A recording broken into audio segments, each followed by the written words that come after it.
June 12, 2025, Ahmedabad, India.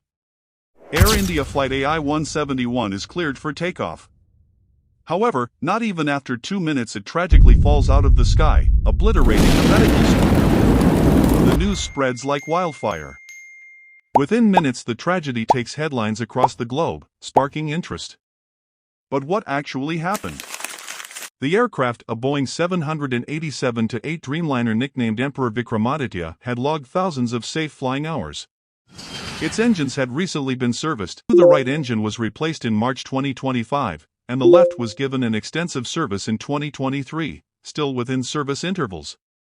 Its crew was experienced and cleared for international service.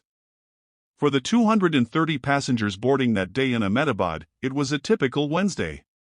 Among them was Vishwash Kumar Ramesh, a 40-year-old British citizen visiting family in Gujarat. A quiet, tech-savvy analyst based in London, Vishwash had come to India for a cousin's wedding. Now, he was heading back to his business with his brother, Ajay Ramesh, seated in 11A, a window seat just behind the business class curtain. He almost missed the flight. Security had taken longer than expected, and he debated switching to a later connection. But by 1:25 p.m., he was buckled in, headphones in, scrolling through downloaded podcasts. Around him, a diverse crowd of young students heading abroad, grandparents visiting children, and a group of medical delegates en route to a conference in the UK. At 1:38 p.m., the Dreamliner began its smooth roll down the runway. 40 seconds of silence.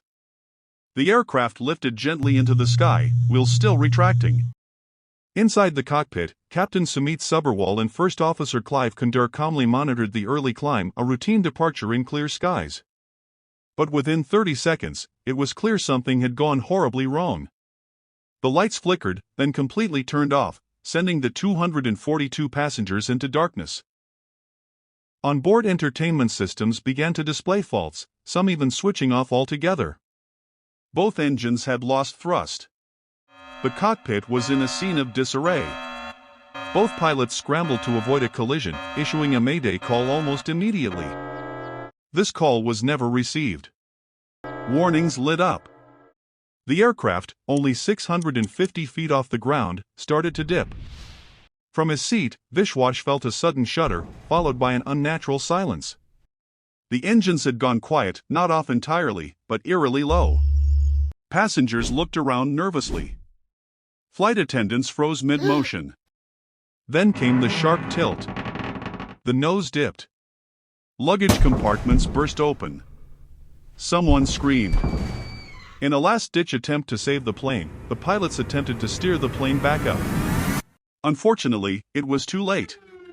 The plane clipped a communications tower near Meghani Nagar and crashed into the BC Medical College hostel, flattening the roof of the canteen, where over 40 students had just sat down to lunch. A fireball tore through the aircraft. Vishwash doesn't remember the impact, only the sound of metal collapsing and a roar like a freight train. He regained consciousness with smoke in his lungs, twisted in his seat, flames crawling up the aisle. Emergency lights flickered. Bodies were slumped all around him. He stumbled forward, cut, disoriented, heat blistering his skin. In what would later be called a miracle, the emergency exit near row 11 had been flung open from the blast.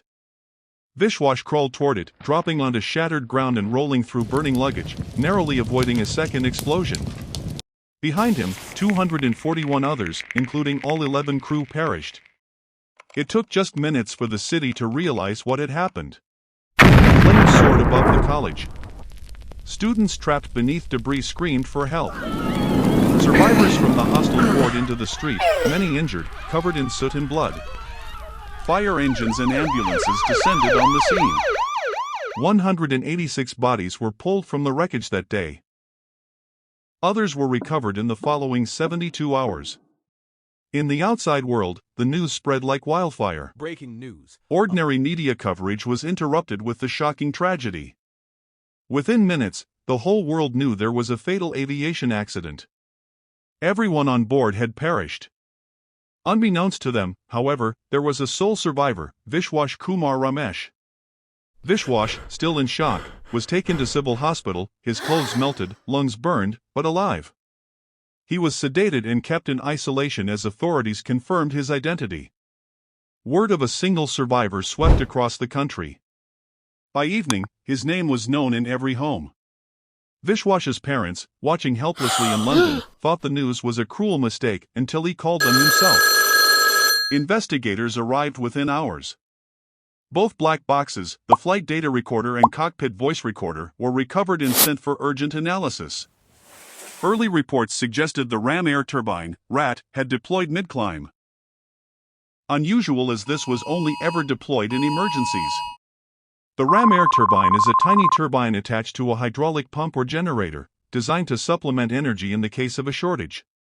This device can allow a plane to continue flight for the whole duration without complication, making the crash seem even more unusual. Adding to the mystery, in careful video analysis, the landing gear remained extended. This is normally retracted after takeoff to streamline the aircraft. As well as this, the wing flaps appeared to be retracted, putting the aircraft at a disadvantage by reducing the lift produced, slowing the rise to cruising altitude. In the meantime, Air India grounded all 33 Dreamliners and slashed 15% of its international flights. The chairman issued a statement calling it the darkest day in Air India's modern history. On the ground, a temporary morgue was set up in a college auditorium. Dozens of families flew in to identify loved ones. Injuries were extensive. Many were only recognized through dental records or DNA. The college hostel lost 39 students, with 11 more injured, a generation of young doctors gone in an instant. The man who walked out. In the days that followed, Vishwash became more than a name, he became a symbol. In his own words, "I don't know why I survived. I just know I have to carry 241 others with me now." A debate still ensues over his survival. According to some accounts, Vishwash jumped off the plane moments before the accident. We don't believe this to be true, as he states that he crawled out after the accident, and he would have likely perished from the sheer speed of the craft at the time of collision. Memorials were held in London, Ahmedabad, and Delhi. Vishwash lit candles at all three. At the final service, he stood alone near a plaque of names, tracing the letters of strangers he'd shared 40,000 feet of sky with for less than a minute. The sky fell that day. But one man walked out of it. And he carries the silence of 241 others, not as a miracle, but as a reminder.